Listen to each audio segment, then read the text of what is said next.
Hey everyone, what's up? I know it's been a minute since I've done my last video, but I had to do a video today because of what happened the other day.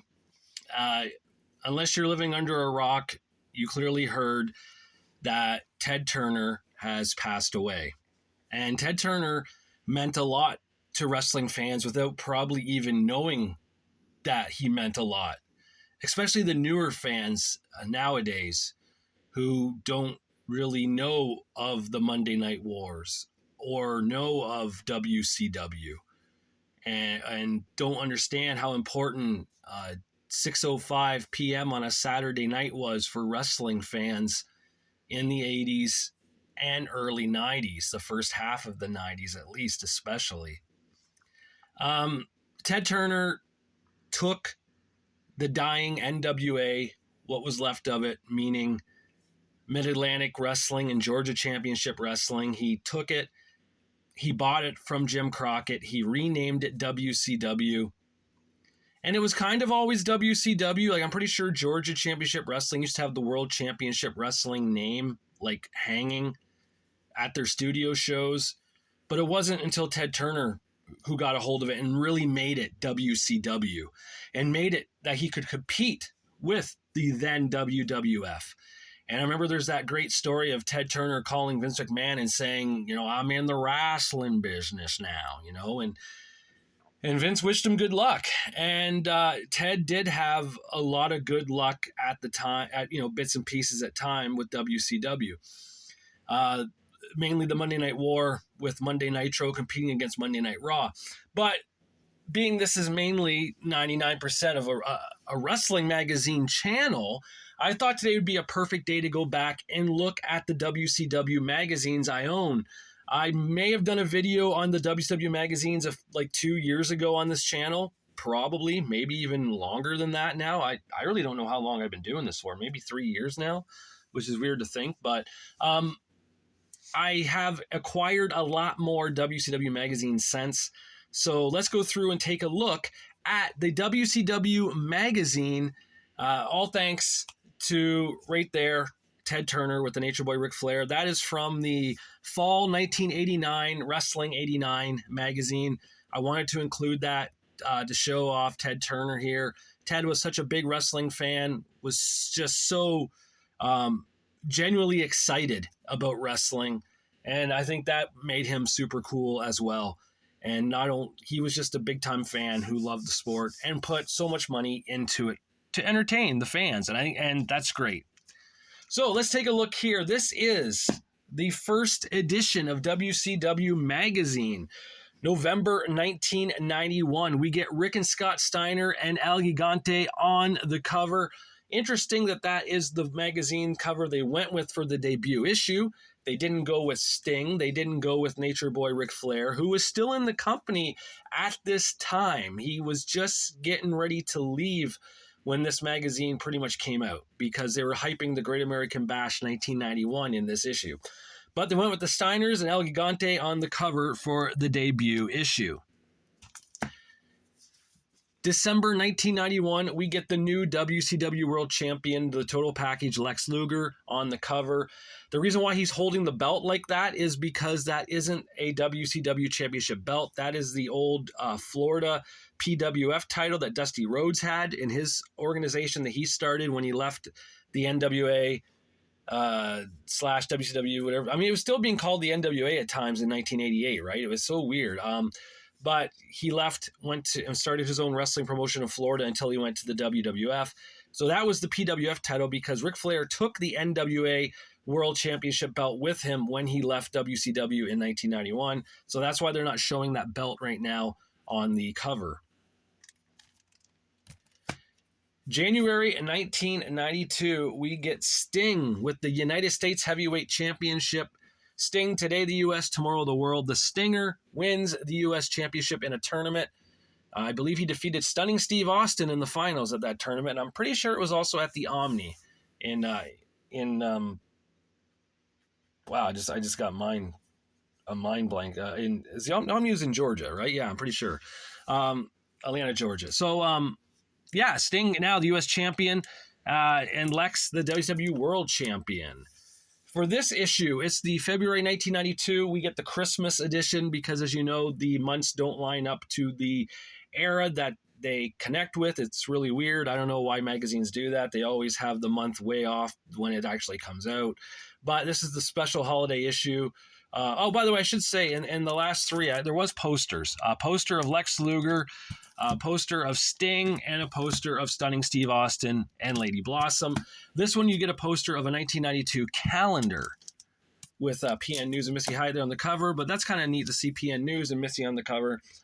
Something a little different, right? Like, PN News wasn't really a main event star, so the fact he made the cover was pretty cool at this time. This is the March 1992 Lex Luger on the cover, Wrestler of the Year. Tag Team of the Year was Rick and Scott Steiner. Sting was most popular wrestler. Cactus Jack was most hated. And PN News was Rookie of the Year with a free giant two-sided poster of the natural Dustin Rhodes in this one. You also get the 1991 Year in Review in this issue.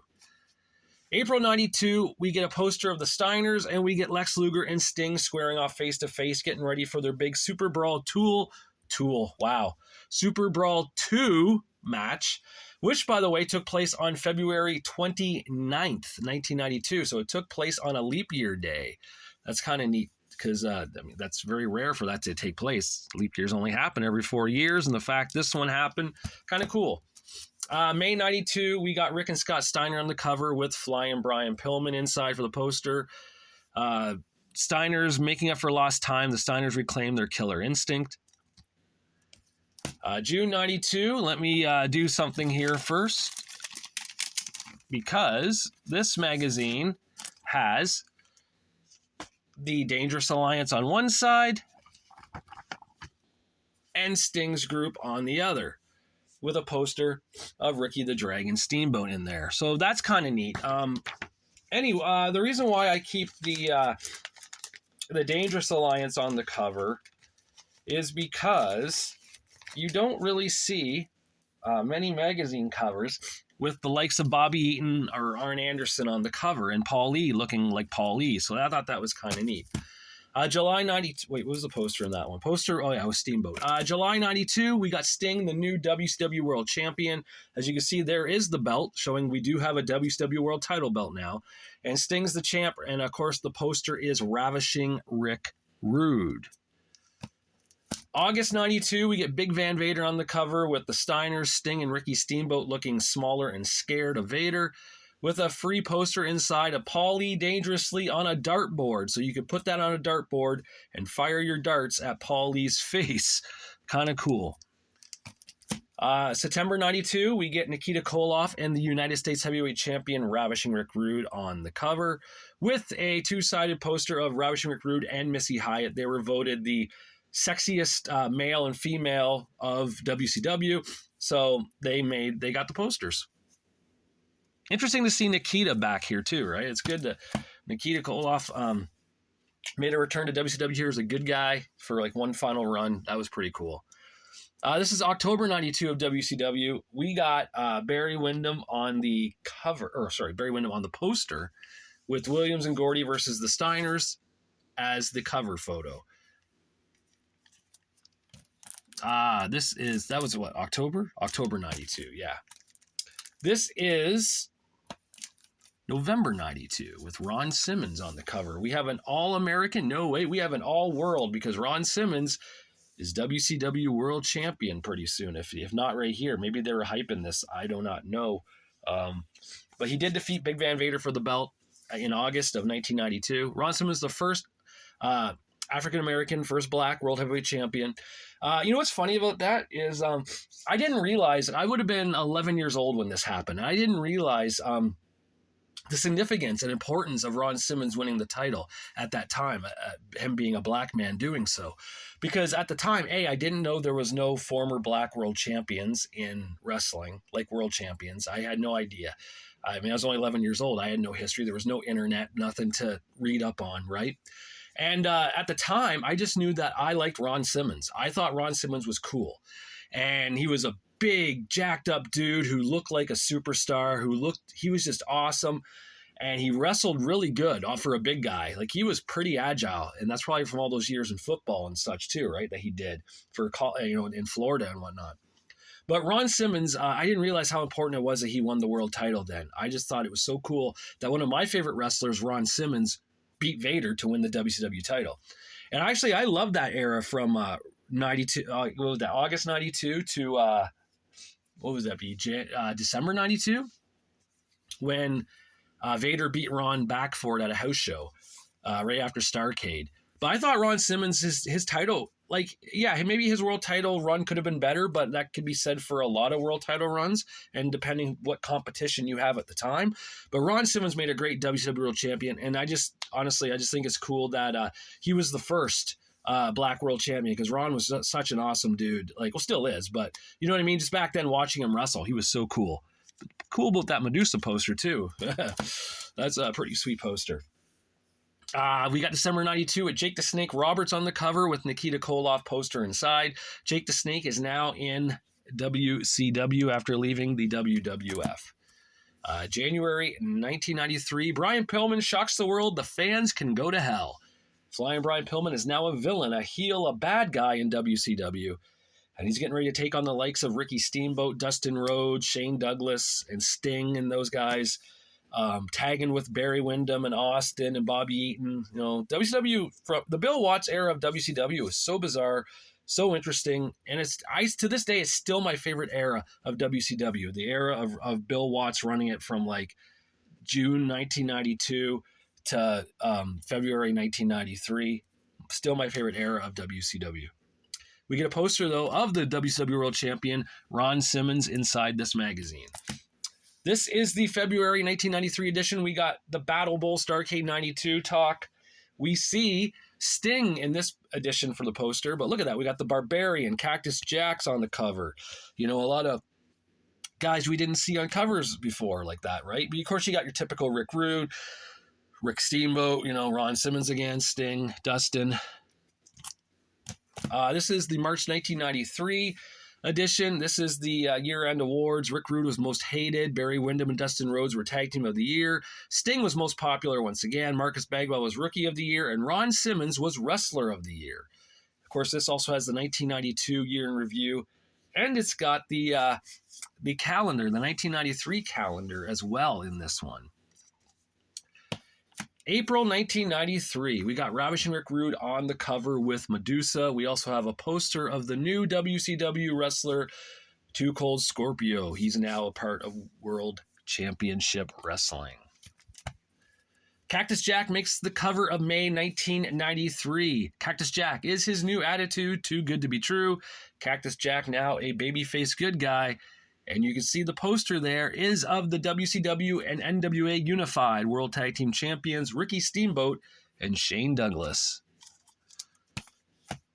June 1993, we have the debut of the British Bulldog, Davey Boy Smith, in World Championship Wrestling. Exclusive coverage of Super Brawl 3, where he debuted at. And we got a free inside giant two-sided centerfold of one Missy Hyatt. July 1993's edition, we got Sting on the cover, Sting's Championship Journal, a daily diary of glory and anguish. So this is when Sting went to the UK and Ireland and such that year, won the WCW world title, held it for like 5 days, and then lost it back to Vader. All right, that was that one. Vader also the poster for this edition. This one here is... let me just do this. It'll be easier because I got multiple copies of this. So Sting and Bulldog are on the cover on one side, and on the other side is Vader and Sid. This is doing their big Beach Blast pay-per-view hype, the big tag match. And we get a free poster of the British Bulldog inside. By the way, a lot of these magazines, about 90% of them, I do actually have the posters inside. There's only a few I don't have with the posters inside. And I plan on getting them when I can if I find them. But, you know, I'm glad I got like 90% of these with the posters, including this one here. This one definitely has the poster of the Hollywood Blondes, the WCW NWA World Tag Team Champions. We got Ric Flair on the cover. This is September 1993. Ric Flair's Guide to Styling and Profiling. Woo! There he is with Fifi. who he ended up dating many years later, which was interesting. November 93, we get Big Van Vader and Cactus Jack on the cover, hyping Halloween Havoc. And now the I think the posters are done now in these. Oh, maybe not. Hold on. Sting and Davey Boy Smith returned to the UK, but it doesn't say there's a poster in this one, but it does here. October 1993, we get an exclusive Fall Brawl thing, Sting and Vader. Sting's team, Vader's team. And Johnny B. Bad for a two-sided poster. I want to show you something too. I think it's in this magazine. Yeah. All right, look at that. So apparently Road Warrior Hawk was supposed to be on the team of the War Games, but they ended up going with the Shockmaster. And I do remember Animal was accompanied Sting, Bulldog Dustin, and Shockmaster to the ring that night, Road Warrior Animal. So I'm wondering, now it makes more sense as to why Animal was there. I'm guessing Hawk was supposed to be a part of the team. I don't know why Hawk wasn't. I know he was wrestling in WCW during that time frame at times, but he was also wrestling for ECW and Smoky Mountain Wrestling too a lot in 93 and 94. This edition is the January 1994. Now, I don't have the December 93. That's the one I'm missing out of the collection. I don't have that. So it's the only one I'm missing. I'll get it one day when I find it on eBay, but until then, I will not going to be complete. I am missing that one. January 94 is the Fall Brawl one. Here we see Vader, Sting, Rude, Dustin, and the Nasty Boys. And the magazine now is all changed. It's more like the Pro Wrestling Illustrated style of like writing and the paper and everything. And the way it's no longer stapled, but like binded in like the PWI was. This one is February 94 with a classic shot of Ric Flair on the cover there. That's like old school Rick. An end to styling and profiling Ric Flair's solemn Starrcade vow. If Vader beats me, I'll quit wrestling forever. Of course, there's a small photo of Max Payne there, but I'm pretty sure there's no posters in these now at all. This was the March 1994, the 1993 year and issue with the awards. I'm guessing right there, Vader was Wrestler of the Year. Flair was popular. Rude was hated, and Bagwell and Scorpio were, I believe, were Tag Team of the Year. I think that's how that went. I don't know who Rookie of the Year was. You know what? Let's take a look. I'm kind of curious now because it doesn't say on the cover, but it kind of gives me an idea there. Where is it at in here? Let's see. Okay. Yeah, most popular wrestler was Ric Flair. Runner-up was Sting. Let's see. Let's see. Most there. Where was it at? Right here. So Flair and Sting. Rick Rude was most hated with Mr. Wonderful, the runner-up. Tag Team of the Year went to Bagwell and Scorpio with Nasty Boys as the runner-up. Wrestler of the Year was Vader with Rick Rude as the runner-up. So there was no Rookie of the Year for this one? There was. Oh, wait. Yes, there was. Oh my God! Rookie of the Year was the Shockmaster with Yoshi Kwan as runner-up. Yeah, Shockmaster, the Rookie of the Year. He was wrestling for like, I don't know, probably 8 years here, 7 years.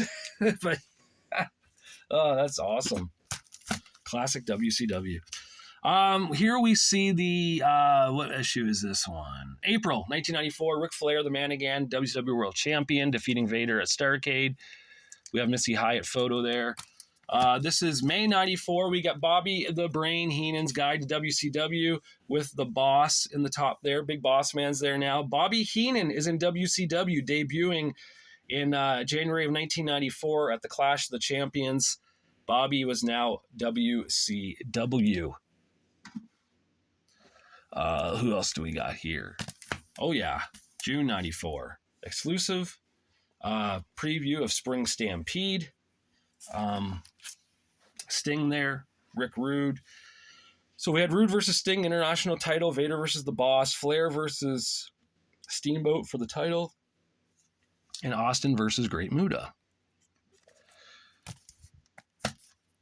And this is the last magazine of WCW for the time being. This is July 94 with Sting on there. So it's a Sting thing. Interesting about this, I want to show you this.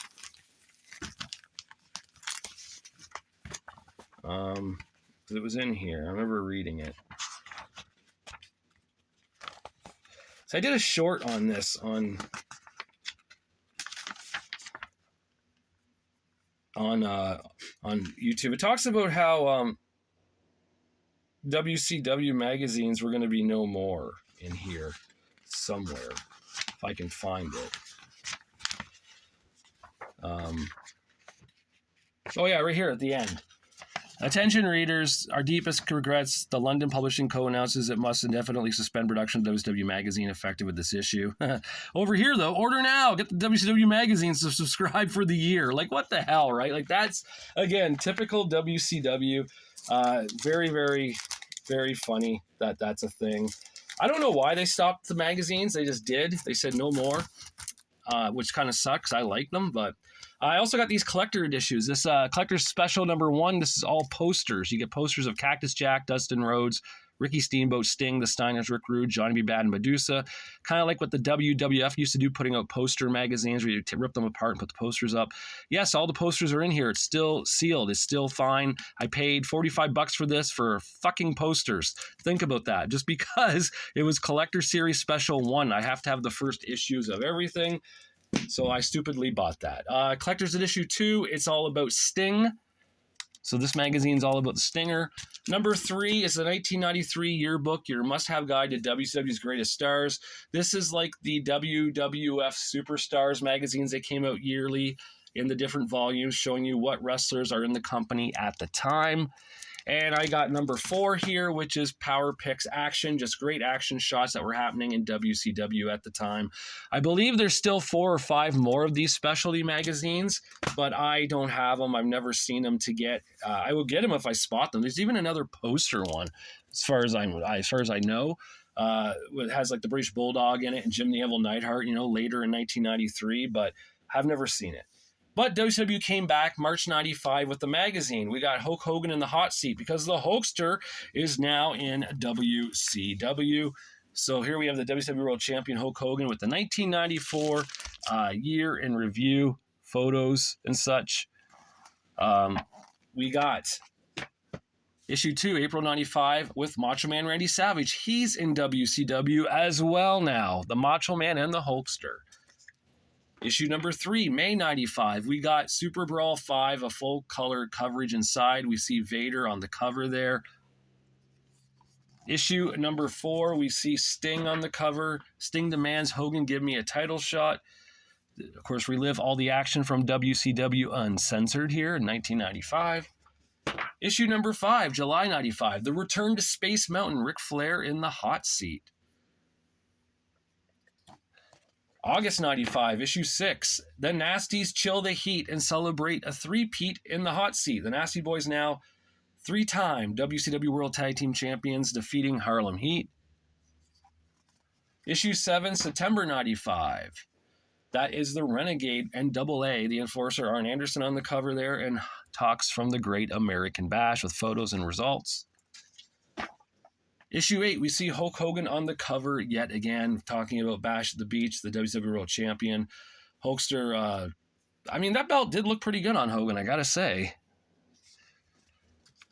Issue 9 would be November's, even though the Giant is covering it up with his hand. We see the Giant.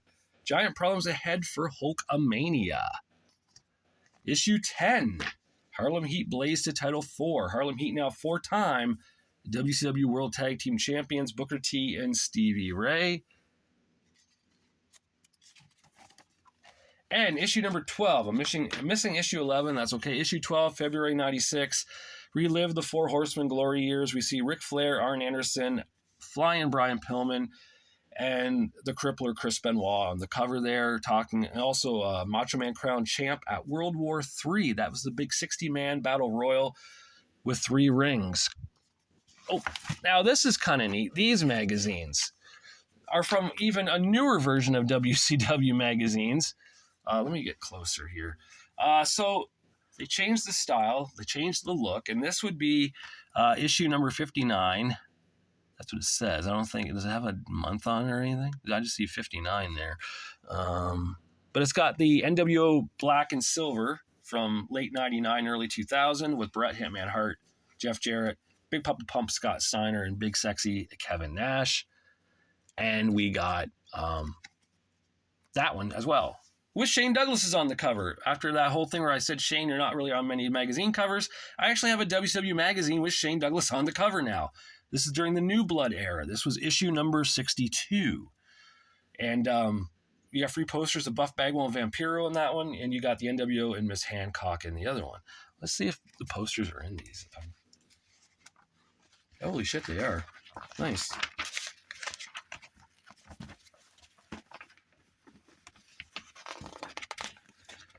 To see Miss Hancock, you have to like open up. Oh man, it's one of those things. So you have to like open up the poster and take it out to see the actual posters. I thought I'd just elbow my lamp beside me. So yeah, these are anyways, that was the history of WCW.